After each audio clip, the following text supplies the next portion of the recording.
Hello दोस्तों, अक्सर हम ये देखते हैं कि यदि किसी व्यक्ति को बहुत सारी दवाई चालू कर दी जाती है तो थोड़े दिन के बाद व्यक्ति सडनली हॉस्पिटल में आता है या डॉक्टर के पास आता है और कहता है कि उसे खुजली हो रही है, प्लूराइटिस का प्रॉब्लम हो रहा है, जिसके कारण बहुत सारे हो सकते हैं।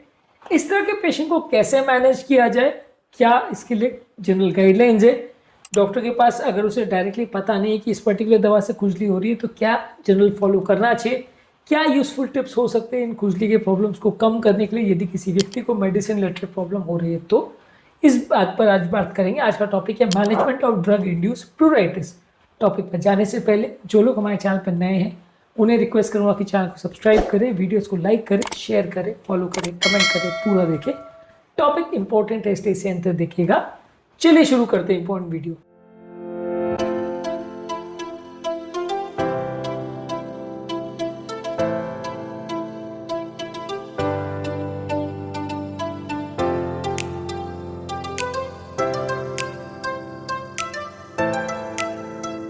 सबसे पहले तो ये अगर 5-10 मेडिसिन जो भी पेशेंट को चल रही है तो सारी मेडिसिन जो चल रही है उसकी लिस्ट को एक बार रिव्यू करिए कि इनमें से कौन कौन सी पोटेंशियल दवाइयां हैं जिसकी वजह से पेशेंट को खुजली हो रही है।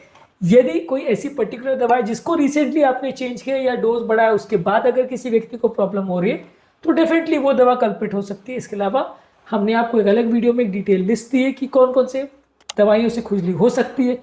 इनमें से यदि कोई मैच हो रहा हो तो आप उसको आइडेंटिफाई कर सकते हैं कि ये 25-50 मेडिसिन में अगर पेशेंट को कोई ऐसे पर्टिकुलर 1-2 दवाई है जिससे खुजली होने का अंदेशा है तो फिर वो दवाइयों को आप ज़्यादा फोकस करिए, उसको पहले बंद करने का प्रयास करिए कि वो दवाइयों से होने का चांस ज़्यादा है। पेशेंट को थोड़ा डिफरेंशिएट डायग्नोसिस भी आप कर सकते हैं कि पेशेंट को कोई और प्रॉब्लम तो नहीं है, कोई एनवायरमेंटल ट्रिगर पॉइंट्स तो नहीं है, कोई ऐसी बीमारी तो नहीं है जिससे खुजली हो सकती है, कोई और एलर्जन तो नहीं है दवाओं के अलावा जिससे खुजली हो सकती है। नहीं तो पता चले हम सब दवाइयाँ बंद करके बैठ जाएं और बाद में पता चले कि खुजली किसी और कारण से हो रही है, तो ये गलत हो जाएगा स्टेप। इसके अलावा अगर आपको पता चल जाता है कि हाँ इस पर्टिकुलर चीज़ से प्रॉब्लम हो रही है तो फिर उसको आप बंद कर सकते हैं या दवा को चेंज कर सकते हैं, कोई और ऐसी ऑल्टरनेटिव दवा दे सकते हैं जो कंपेरेटिवली थोड़ी बेटर है या कम एलर्जी करती है। इसके अलावा पेशेंट को आप अगर स्किन में खुजली हो रही है तो आप स्किन में मॉइस्चराइजर लगा सकते हैं जो कि स्किन को गीला रखता है, एक बैरियर लेयर बना देता है जिससे भी कंपेरेटिवली खुजली कम होती है। स्किन पे आप एंटी एलर्जिक मेडिसिन जैसे स्टीरॉइड्स जो कि इन्फ्लेमेशन कम करता है और एंटी हिस्टामिनिक्स जो कि एलर्जी इन्फ्लेमेशन को कम करते हैं, इनको आप स्किन में लगा सकते हैं। इन्हीं चीज़ों के टैबलेट्स या गोलियां भी आती है जहाँ पे आप एंटी एलर्जिक्स यानी एंटी हिस्टामिनिक्स और स्टीरॉइड की मेडिसिन देते हैं और बाकी मेडिसिन देते हैं जैसे गाबापेंटिन, प्रीगैबलिन और मिटाज़ोपिन। ये दवाइयाँ भी एलर्जी या खुजली को कम करती है, तो इन दवाइयों का प्रयोग कर सकते हैं।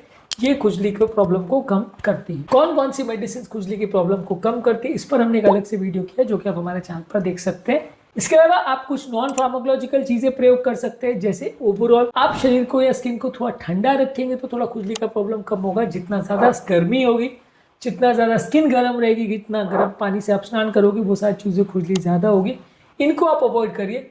कोई पर्टिकुलर ऐसी चीज है जैसे गर्मी है या कोई कपड़ा है या कोई पर्टिकुलर चीज है, कोई पर्टिकुलर खाद्य पदार्थ है, इससे अगर आपको एलर्जी हो रही है तो उसको अवॉइड करिए।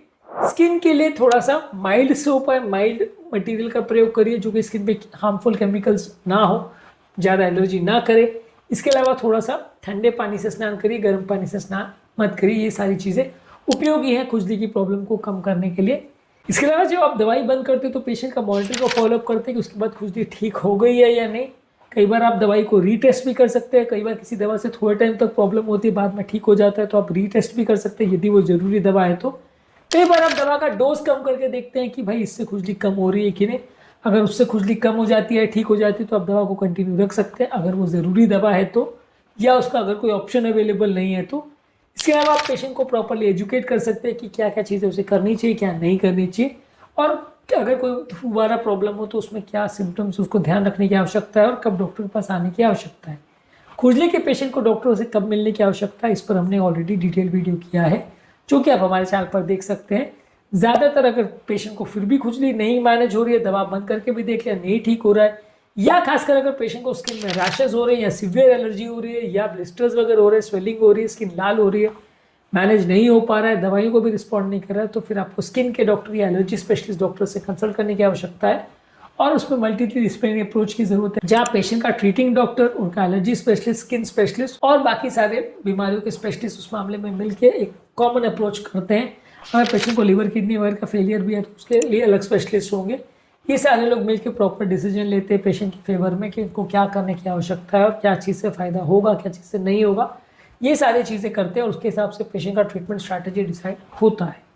तो आज के टॉपिक में हमने बात करी, यदि किसी व्यक्ति को दवाओं के साइड इफेक्ट से अगर खुजली हो रही है तो कैसे उसे मैनेज किया जाए, क्या क्या चीज़ों का विशेष ध्यान रखा जाए। ओवरऑल ड्रग इंड्यूस प्यूराइटिस पर हमने आज डिस्कशन किया। इसके अलावा कौन सी दवाइयों से खुजली हो सकती है और कौन कौन सी दवाइयों से खुजली ठीक होती है, इस पर हमने अलग वीडियोस किए, इन्हें भी ज़रूर चेक करें। टॉपिक एंड करने से पहले जो लोग हमारे चैनल पर नए हैं उन्हें रिक्वेस्ट करूँगा कि चैनल को सब्सक्राइब करें, वीडियोस को लाइक करें, शेयर करें, फॉलो करें, कमेंट करें। शुरू